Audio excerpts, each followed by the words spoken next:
You're listening to Women's Media Center Live with Robin Morgan.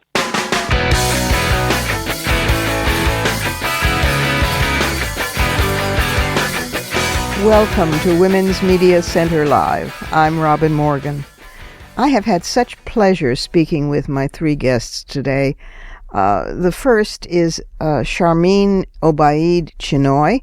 She is an Academy Award winner for documentaries, and she's up again with an Oscar nomination coming up this year in the category of documentary short for her film A Girl in the River, The Price of Forgiveness, which brings international attention to the human rights crisis surrounding honor killings in Pakistan. Then next we speak with Dr. Maria Margaret Klawe, who is a computer scientist and the fifth president of Harvey Mudd College, and who has come up working with others with the key that recruits and induces and produces women to and from computer science and engineering. And the numbers of students under her wing rockets upward. And last, revisiting the program, is Sarah Marquis, or Marquis, who is the walking woman, whose new book, Wild by Nature, it's an international bestseller, is about her trek from Siberia to Australia, 3 years alone in the wilderness on foot. 3 extraordinary women. But first we need to go inside the headlines.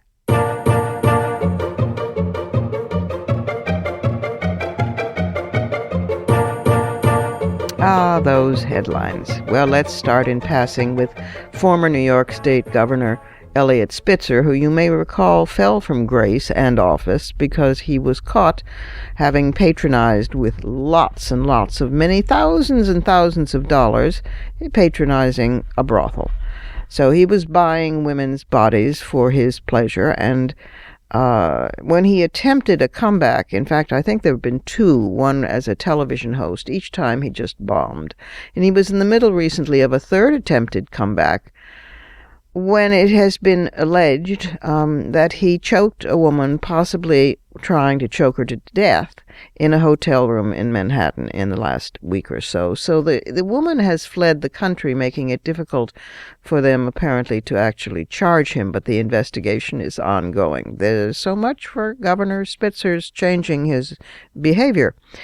But 2 olive wreaths and kudos, heads of kudos, go to 2 fellow journalists. One, a sister journalist, Rachel Maddow, whose team exposed the untruth behind Bernie Sanders' statement that a large turnout of voters always benefited him, and that he would win in the general election because he turned out lots of voters. It seemed a good thing on the face of it, and it was the truth, but not the whole truth.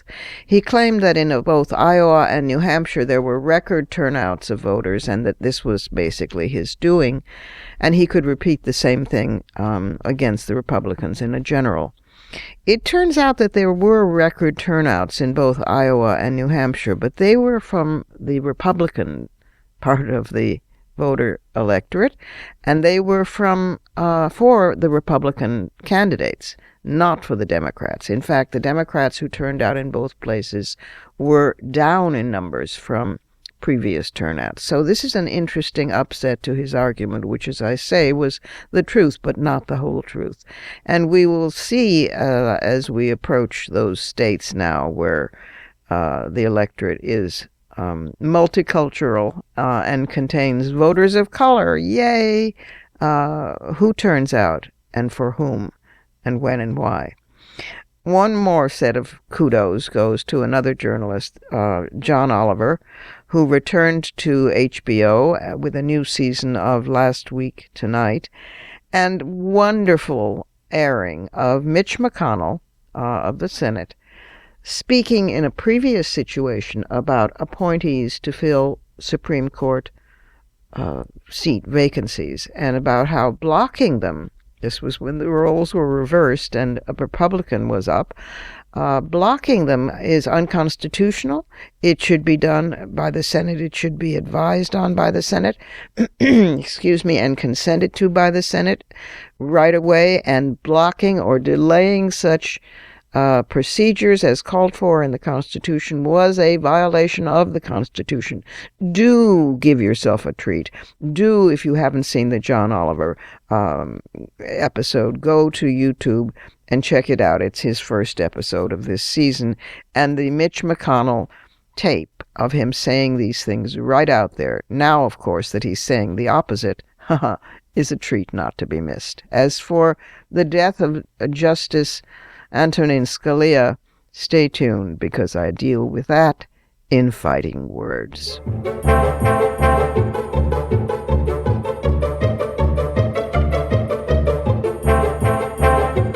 And now it's time for my first guest. Sharmeen Obaid-Chinoy spoke to us from her cell phone, running from one place to another in her pre-Academy Award-winning tour.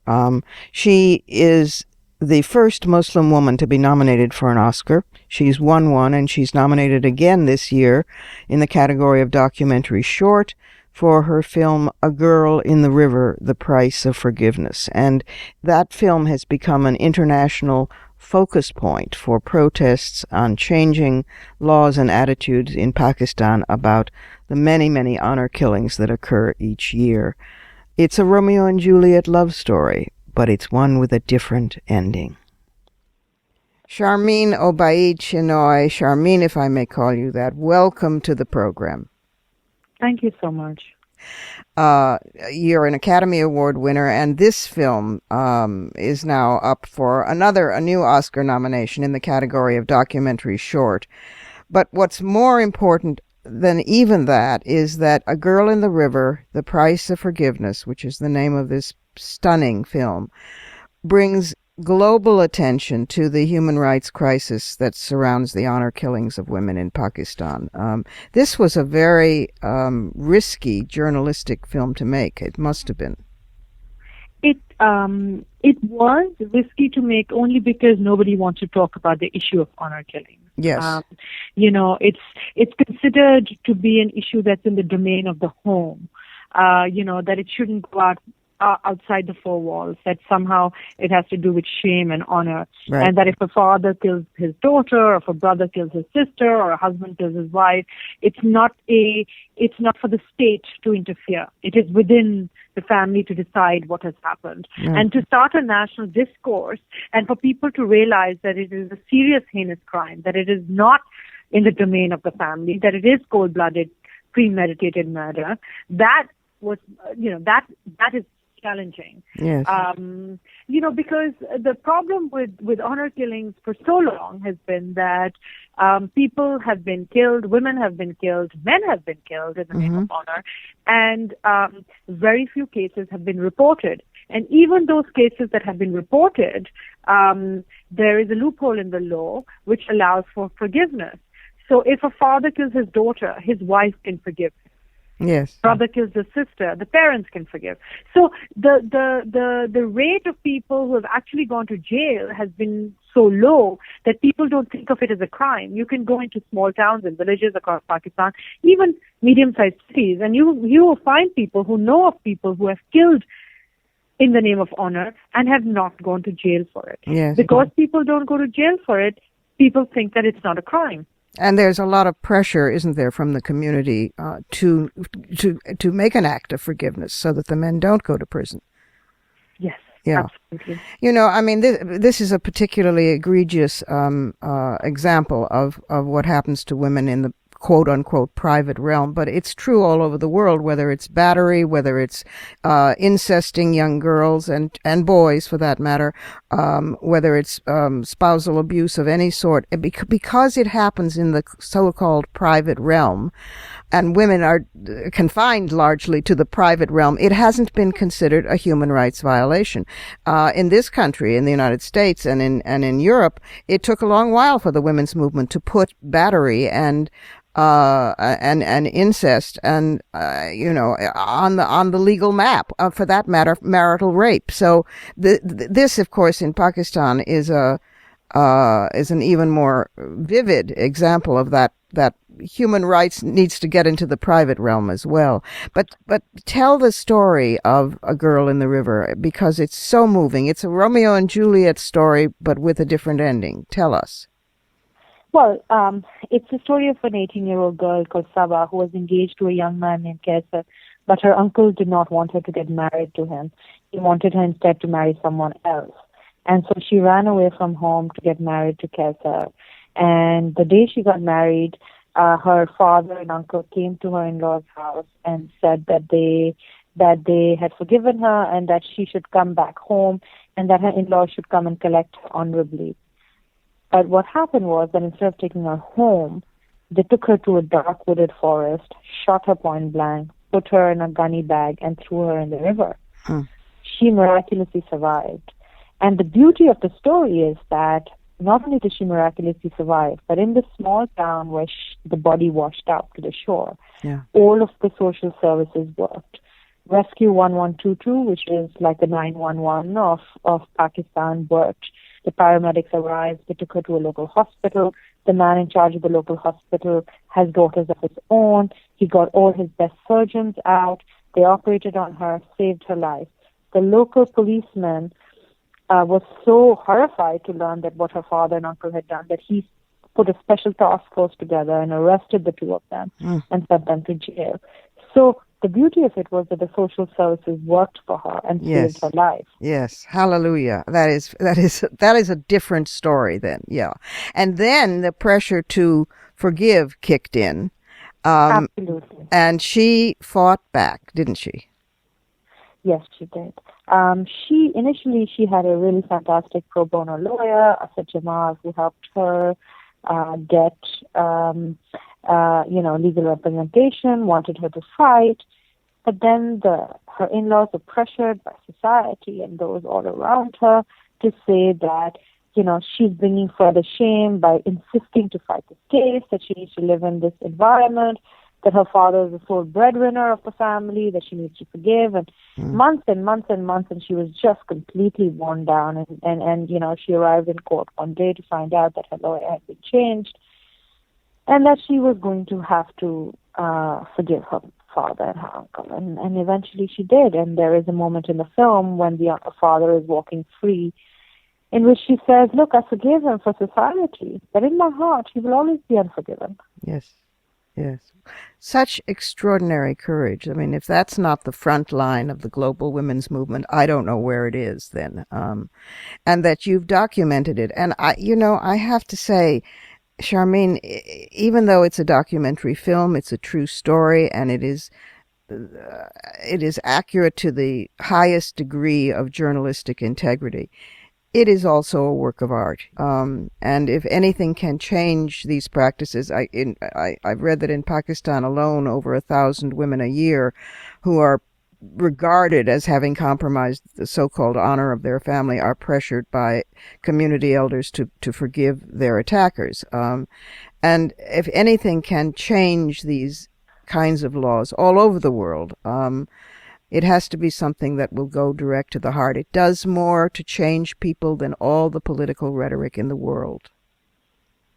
Yes, well, over 1,000 women are killed in the name of honor in Pakistan every year, and we think the number is twice or three times the amount. It's just that people don't talk about it or report it. Yes. And I hope that this film will play a role in starting a national discourse, which it already has. The Prime Minister of Pakistan made a very brave statement saying that he wanted to work on honor killings after the Academy Award nomination took place. And he has just announced that the first screening of the film will take place at the Prime Minister's house. So we are working now on ensuring that, that the lead is taken, that we work towards it.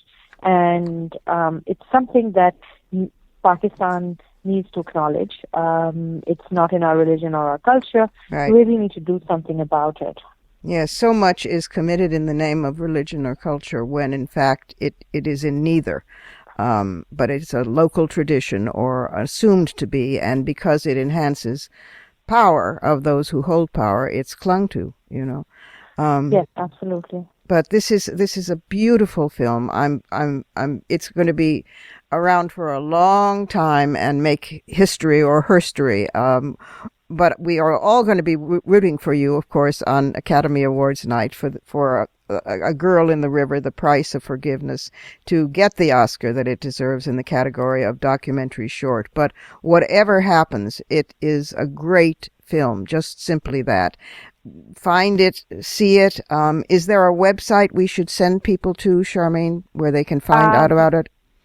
It's a Facebook page that we have thrown up. We've put together a campaign, and I think it's important for people to realize our campaign essentially looks at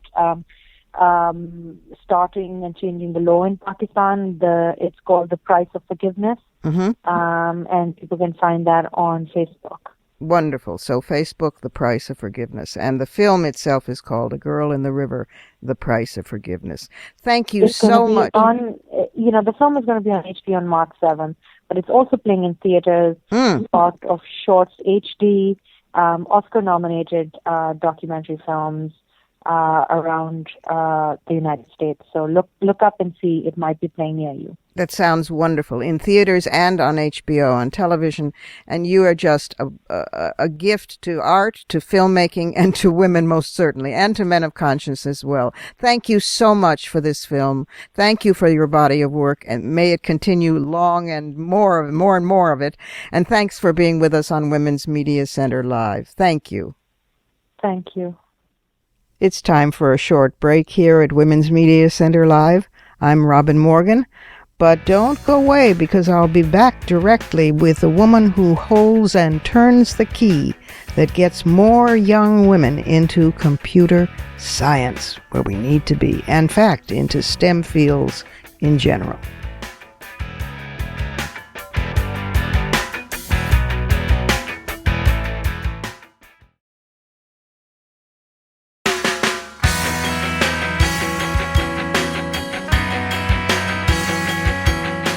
You're listening to Women's Media Center Live with Robin Morgan.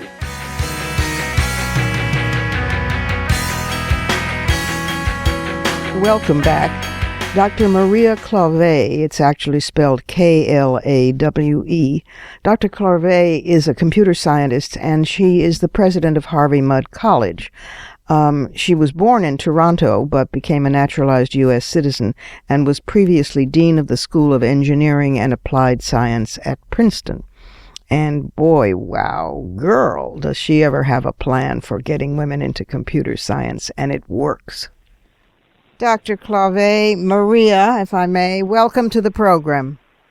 It's such a pleasure to be talking with you. Thank you. And thank you for this amazing bump up in women students in computer science and in engineering that you've made magic about at Harvey Mudd College in California. The year that you were appointed college president, and you previously had been dean of the School of Engineering and Applied Science at Princeton. So you came to Harvey Mudd, and that year only 10%, I understand, of the CS majors, the computer science majors, were women. And only 4 years later, whatever magic you had wrought, 40% of them were women, and now it's even higher. So talk about how you did this, and how can we make it happen more often, more places? Well, the first thing I should say is that, of course, I didn't personally do it. It was really work by our wonderful faculty and staff and students, first in computer science and then in engineering. But I'm happy to talk about what they did. And I, of course, get tons of credits. And the thing about being president is you get all the credit and all the blame. So it's really nice to get the credit for this, but it's not deserved. So the very first thing was that the year before I arrived, we had hired a new assistant professor, Christine Alvarado, and she was talking with other faculty members in computer science about why there were so few women. And they went and read the literature about what had been done in other places, and the two places that had made initial progress in this field were Carnegie Mellon University in Pittsburgh and the University of British Columbia in Vancouver, Canada. Mm. And the one place I did really have something to do with was the University of British Columbia, where I happened to lead that particular initiative. And so they read what was known about how you change things, and it's pretty straightforward. What you want to do is you want to make sure that your introductory courses are really engaging and not intimidating. Mm. You want to build confidence and community among your female students, and you want to frame what they are doing not as learning to program, but as problem solving, where you're problem solving using, working on interesting things in lots of different areas. Mm. And the particular thing that I think our computer science department added to that was they framed it as creative problem solving, and in fact creative and collaborative problem solving. And so one of the things they did with their introductory course, it used to be framed as learning to program in Java. Now, really, that's not what it was. It was introduction to, important concepts in computer science. But the way the students talked about it was, okay, they learn to program in Java. Mm. And so they reframed it as creative problem solving using computational approaches. Mm-hmm. And so the computing is still in there, and in fact, they do just as much programming coding as the previous course did. But the magic words creative problem solving are in there too. Exactly, yes. And so one of the issues that happens in introductory computer science classes is there's quite often a significant range of prior experience among the students in the class.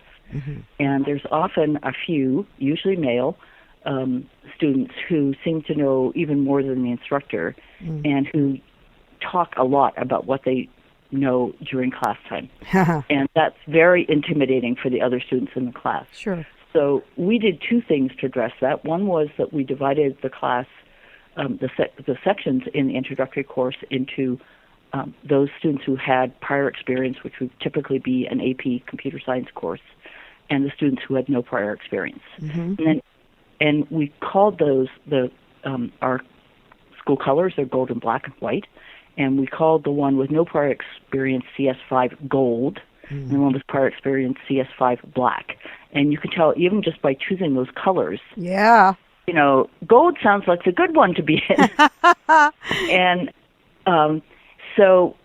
but even though we did that, it will still be true that there will be some students in each class who know a bit more than the average student. And so for those students, the instructors would have a one-on-one conversation and say something like, Joe, I love having you in my class. You're just wonderful in terms of your interest in the subject and your knowledge. I'm sure you don't realize that some of the other students are intimidated by how much you know. So if we could just have conversations out of class in private, that would be really good. And, it works because Joe is not, he's not doing this because he's trying to be a jerk. He's doing this because he loves the subject and he finally has somebody he can really have a dialogue with. Sure. So that was the first thing. Now, one of the interesting things is, that meant that virtually every student who took that course had a wonderful experience. They really enjoyed it. It's very challenging. We didn't reduce the level of rigor at all, but they really loved it. What we also told them was, independent of whether you're in gold or black, you will be equally prepared to take the next course in the sequence if you want to. Wow. Our students have to take one computer science course, but they don't have to take anything after that. But by making that course so much fun, and then ensuring that when the students actually start the next course, that they really are at the same place, then they take the next course and they love that, and typically by the time they're in their third course, they're going like, I could be a CS major. Of course.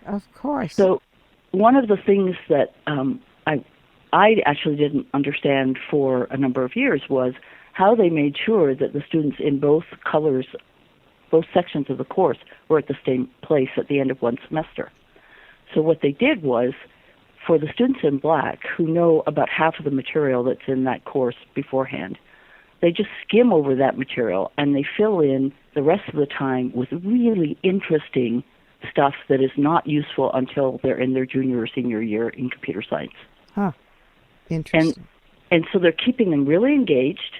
but they're also making sure that they will not have a benefit in the next couple of courses in the sequence. Right. Which is really quite brilliant. Okay, then to build confidence in community, that same faculty member, Christine Alvarado, decided that it would be really great if we could take some of our first-year students to the Grace Hopper Celebration of Women in Computing, which is an annual conference. And it sort of celebrates women in technology, doesn't it? It does. Yeah. And this year, it was in Houston. It'll be in Houston again next year.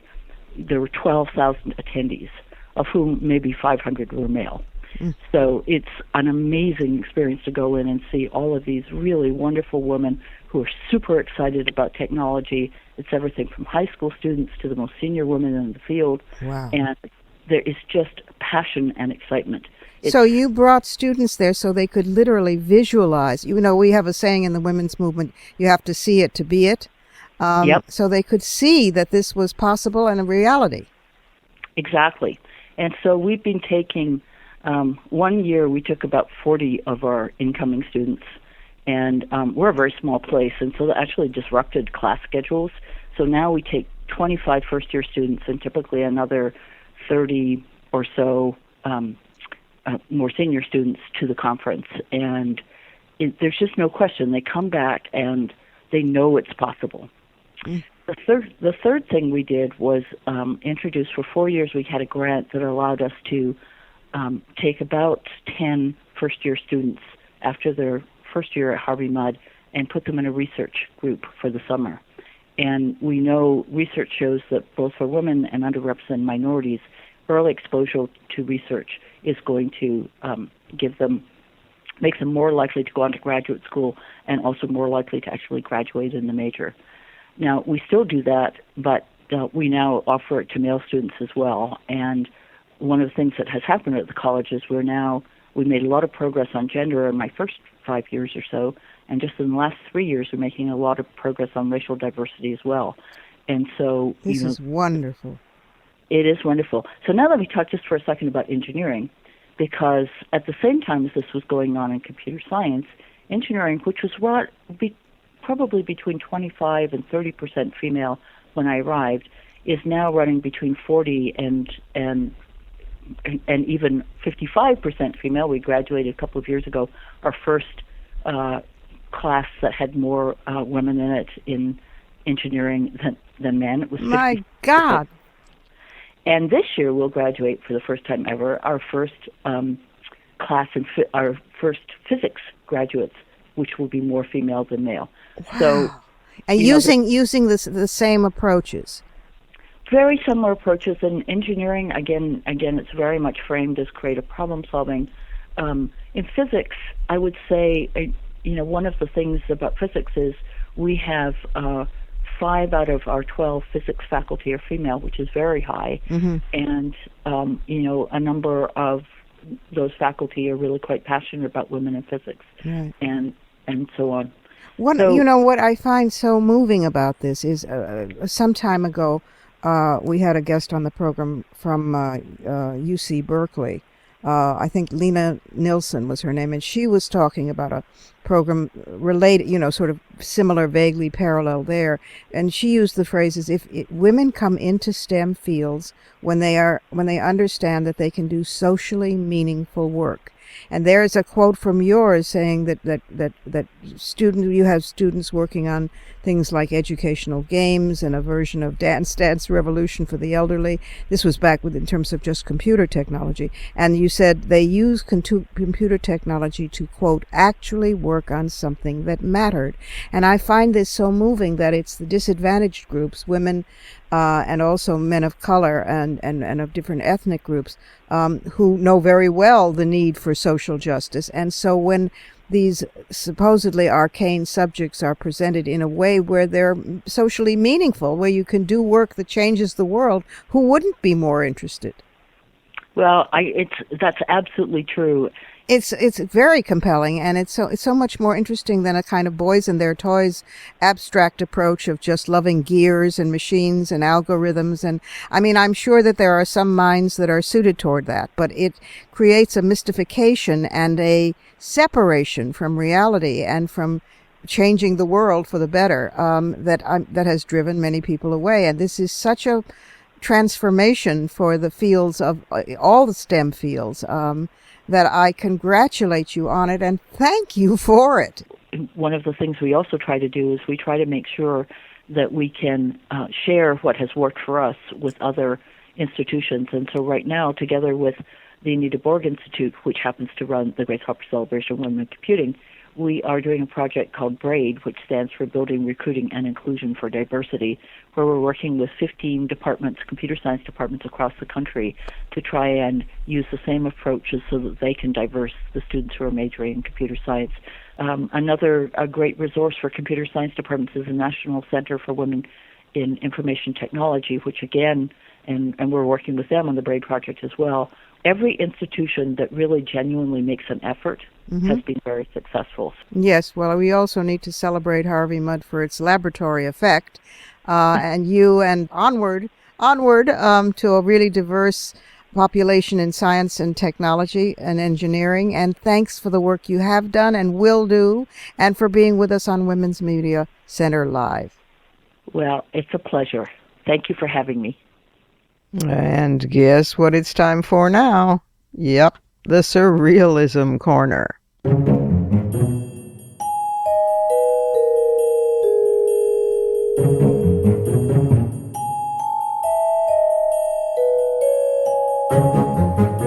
Oh, this is a terrific one for today. The United Arab Emirates, you remember that amazing Persian Gulf nation that the world knows for building the biggest indoor ski slope on the planet and a man-made island that looks like a massive palm tree. They also made the world's tallest man-made structure and the fastest roller coaster. And the country claims records for the most nationalities washing their hands at the same time and the largest number of people eating cereal in one place. Well, it's come up with some new fun stuff. Okay, so they have decided that money can't buy happiness. They're very wealthy. But current oil prices may present a problem to their wealth, so they've decided to do something about the happiness front. The government is naming a minister of happiness and another new minister, too, establishing a minister of tolerance. So happiness and tolerance were the newest highlights of an otherwise bureaucratic shakeup that affected the whole government, and which also put another government body, the Ministry of Cabinet Affairs, in charge of, quote, the future, close quote. Don't you think that's just terrific? Can you imagine what we'd do in this country if we had a Secretary of Happiness, a Secretary of Tolerance, and a Secretary of the Future? Well, anyway, Sheikh Mohammed of the ruling family said, Minister of State for Happiness, the new post, will align and drive government policy to create social good and satisfaction.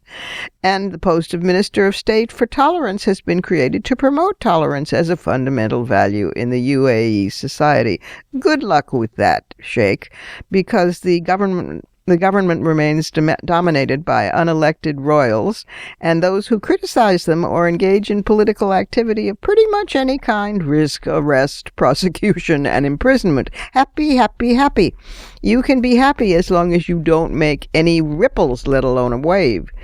The country's very active economy and its open immigration rules have made it the go-to place for international talent and large numbers of skilled professionals from elsewhere in the Middle East. But the majority of the foreigners in the UAE are low-paid Asian laborers doing physical labor, and it's unclear how interested the government and the royal family is in increasing their happiness. In any event, I thought you'd be very, very relieved to know that there is now a whole cabinet post on happiness, and one on tolerance, and one that is looking to the future.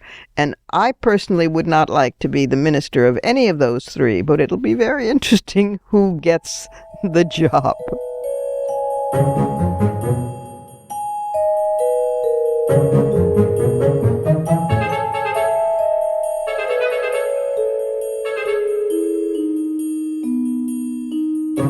We have to take another break here at Women's Media Center Live.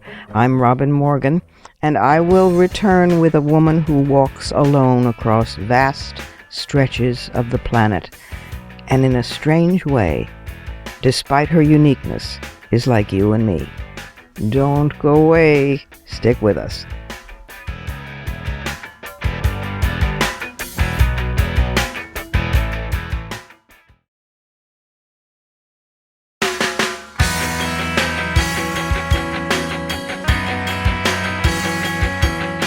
You're listening to Women's Media Center Live with Robin Morgan.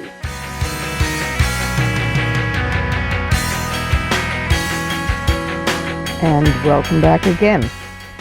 My next guest, National Geographic explorer Sarah Marquis, has been a guest on this program before, and now she has just come out with a new book about her, wait for it, epic 10,000-mile solo hike across 6 countries, from the Gobi Desert to Siberia through Thailand and finally Australia. And she speaks about the tribe of women who kept her going. This is a remarkable story. Sarah, welcome back to the program.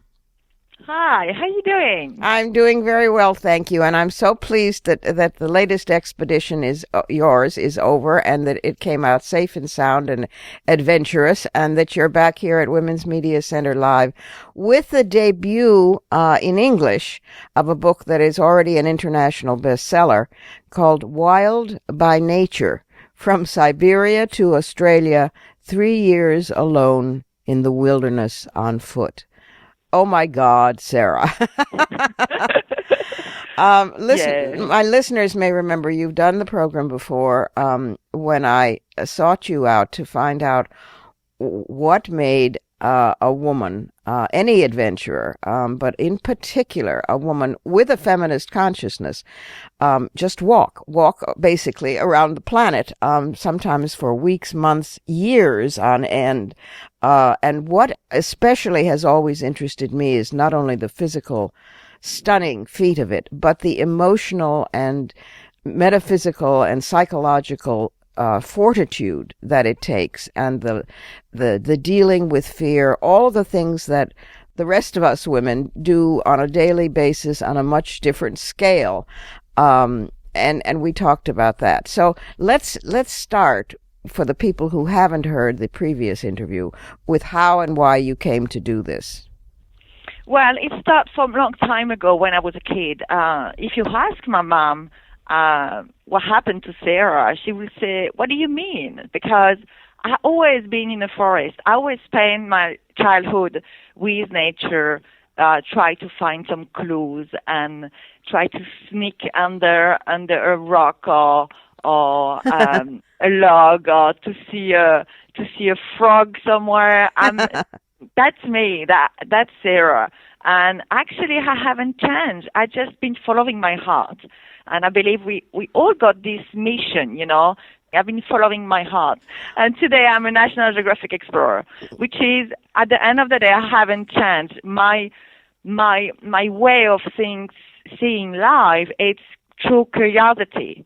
Because when you're aware of your surrounding, you're also aware of yourself inside, the strengths that we've got inside to go through everyday life. And I think if we know ourselves enough, we will be able to connect with others at the same time.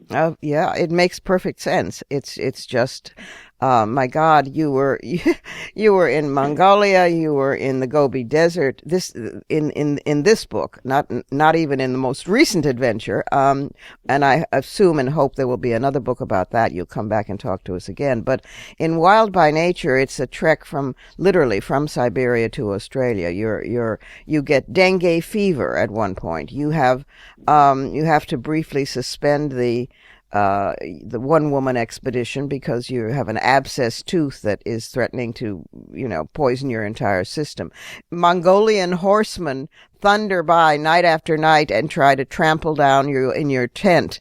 I mean, the extremes of heat and cold, and this is only with a backpack and foraging for food and an amazing knowledge of the land and knowledge of yourself that is really breathtaking. I mean, so when I tell people that we are friends now and that we're talking on the program again, they say, "Doesn't she get lonely?" And my response, because I love being alone, is that there's a difference between being alone and lonely. But let me ask their question for them. Don't you ever get lonely? Well, this is a really common question, really. People are worried about this. It's a really good question, goes to the core of each human being. And so for my case, when I walk days and days, for the first 6 months, my body reacts really badly to the pain, to the excruciating hours of walking. And then you still hear the family voice in your head, your friend, and then that lasts for 6 months. It's just really like being in a wash machine. And then after 6 months, suddenly one day I wake up and I was in a Gobi desert, and the voice stopped, the pain stopped, and you wake up and there is none of that. You just linked with nature. You just, what's outside, it's actually inside you. And it's like this little ice cube will actually melt. And you're not like an identity anymore. You don't have an identity anymore. You're just part of the thing. And this is what is magical about this. It's be able to actually connect with my surrounding and the land and the earth to a point that I lose my identity as a female, as a body, as a human being, and be one with the rest. And this is the most rewarding thing. So going back to your question, it's you don't feel lonely or you're not alone either, because you're part of every particle around you. Yes. It's knowing that ecstasy will finally come into you or come from you after 6 months, I presume, that keeps you going during those 6 months, those first 6 months. Yeah, you need to really don't think too much during those 6 months. You need to, I know my mission is go to one point to another. And you need, at the beginning, you've got the little duality inside you. It's saying, this little voice saying, Sarah, stop, you've done enough for today, you're awesome. Yeah. And then I've got my little other voice, my other voice, positive voice. She said, oh, well, what's happening here? It's you haven't done the 30 kilometers you're supposed to do, so keep moving, all right? So I know the first bit, it's going to be a hard one, and I have to be really consistent on the first part of the journey. And, of course, you train for this like an athlete. I mean, for months and months and months you train. Yeah, for 2 years I trained, because the problem is not walking. The problem is to carry half of my weight in my backpack, which is my little house, basically. Yes, like a little turtle, yes, exactly. like a human turtle. Well, one of the things about the book that is so moving, I mean, it reads like a novel. It's like, what will happen next? So purely on the adventure level, there's this woman walking through vast stretches of the planet by herself and dealing with, everything: storms, heat, and most of all, other people now and then. That's more of a problem than the environment. So that's one level on which it reads. And then there's this whole other philosophical, metaphysical level, which to me is incredibly moving. And then there's a third level on which women in particular, whenever they can, in small ways, with no rhetoric, help you. Tell the wonderful story about the woman. I think she's in Mongolia with the egg. Oh yeah, that was amazing. I arrived in this empty plain where there is one round house. We call that a yurt. So it's a Mongolian typical house, and that house it's actually based as a restaurant or a small stop for travelers. So you've got horses tied up outside of the house, and you've got a bunch of people going in the yurt to get food. So you've got those women lined up with big pots, warm pots, and then you go and then you actually eat what's there. Yes, so, no menu, whatever's there. Yeah, there is no menu. So you've got two pots and you're just wondering what's in the one on the left and in the one on the right. That's all you've got. Right. and I don't eat meat. So I get out of that tent with a little bowl with rice and a egg on the top, fried egg. And this is like really big luxury to have a egg in Mongolia. They don't have egg most of the time. So I was so hungry and I was starving like to the core, and I just ran outside, sit down and eat that food. Warm food was incredible, but that was not enough for me. That was just the beginning. So I went back inside again, and she started yelling at me. People start to look at me really badly and say, "Oh my God, she must have done." I thought I must have done something really wrong here, and they yelled at me. So I went back outside and sit down, and I thought, no, I'm hungry. It's not going to work that way. I'm going back in I want more food. And I was so determined, So I ran back in with this determination of getting more rice and an egg. And suddenly this woman behind this big pot, she looked at me really straight in the eye and smiled. And she sneaked behind the counter a bowl of rice with an extra egg on the top. And that was the beginning of this woman connection that I had all the way through Asia, and where women without communication, without common language, we couldn't understand each other. They actually take me under their wing all the way. It's happened in China. It's happened in Thailand. It's just been happening all the way down Asia. It's been an amazing journey regarding that. Feeling that you belong to the tribe of women wherever you are in the world. It's the best rewarding gift that I can actually feel. It's fantastic. And she might have got in trouble with her boss because of course. Somebody, it's a man. In Mongolia, it would be a man who owned the yurt. And even though you were willing to pay twice or pay extra, she still disobeyed a rule. Exactly. Because it's not about money in those areas. It's about how much food she's got. That's right. Yeah. Oh, it's such a moving story in the book, and there's lots of stories like that. It's a wonderful book, Sarah, and so are you, a wonderful person.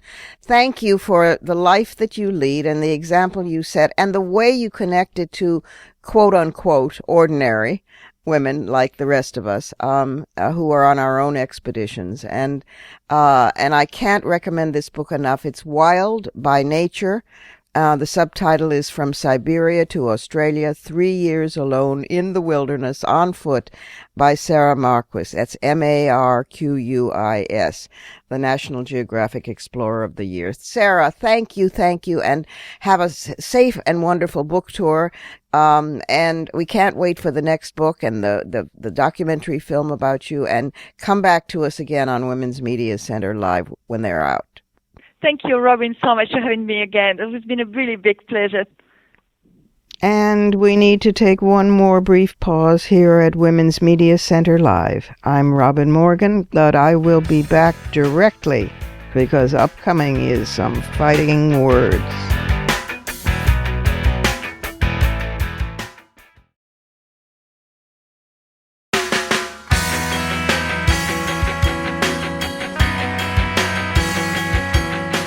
You're listening to Women's Media Center Live with Robin Morgan.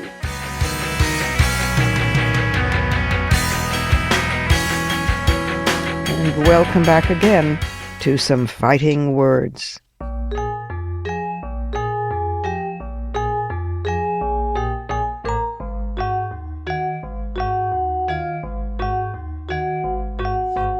I'm really tempted to sing a revised version of the song from The Wizard of Oz. You know, the one that the Munchkins sing while singing and dancing with happiness, with joy. I do realize that it's bad form. You're supposed to show respect for the dead. But what about if you didn't respect the dead when they were living? Justice Antonin Scalia is finally dead. He was so right-wing as to give conservatives on the court a liberal look.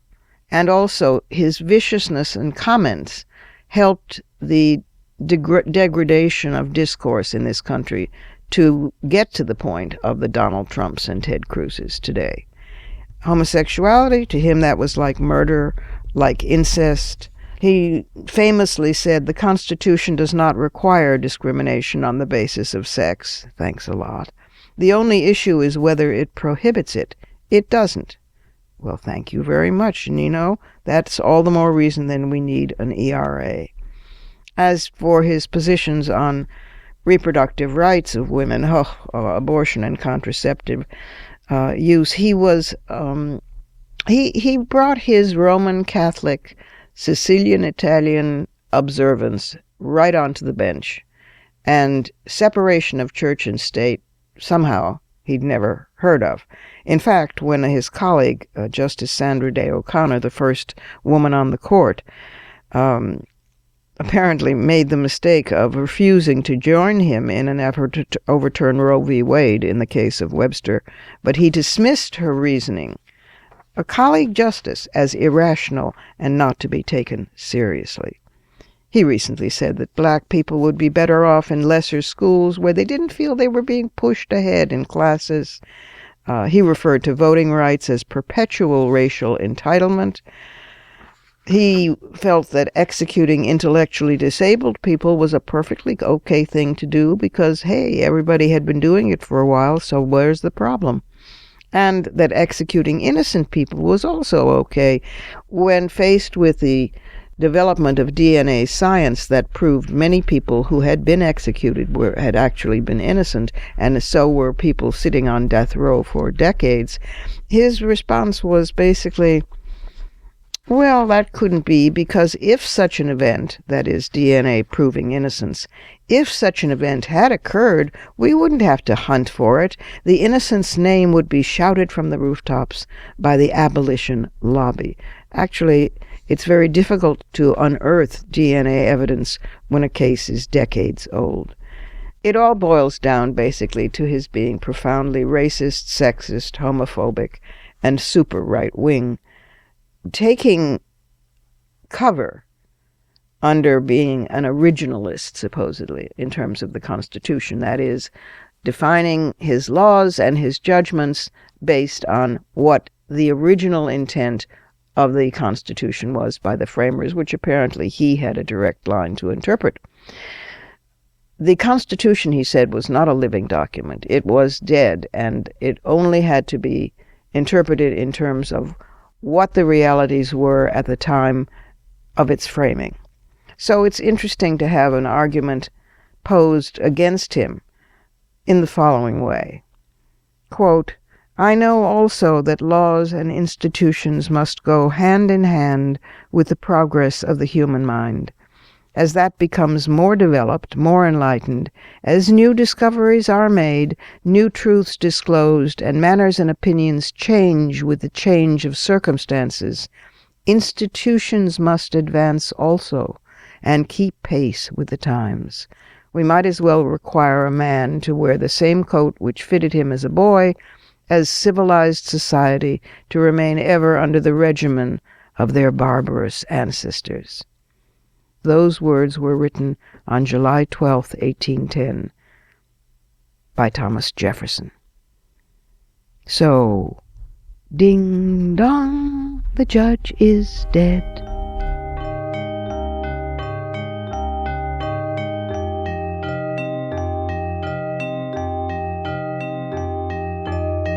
And that's it for today. This program is syndicated, but if you can't find the broadcast on a radio station in your area, you can always visit us at WMClive.com. There you can find the show, plus the archive of all our previous episodes. And we're at iTunes worldwide. There you can stream, download, and subscribe to the show's podcast. Also, be sure to find WMC Live on Facebook and Twitter. Portions of this program were taped earlier. Opinions expressed here do not necessarily represent the WMC. Here's the family for Women's Media Center Live. Regina K. Scully is our founding sponsor. Julie Burton, Women's Media Center President, is executive producer. And I'm Robin Morgan, your producer and host. Thank you for being with us. Don't forget to join us next week right here on Women's Media Center Live. For the smartest talk about news, politics, sex, books, religion, race, and more, tune your radio to Women's Media Center Live with Robin Morgan. Audacious, witty, provocative, informative, and fun. It's Women's Media Center Live with Robin Morgan on WMCLive.com. Talk radio with a brain.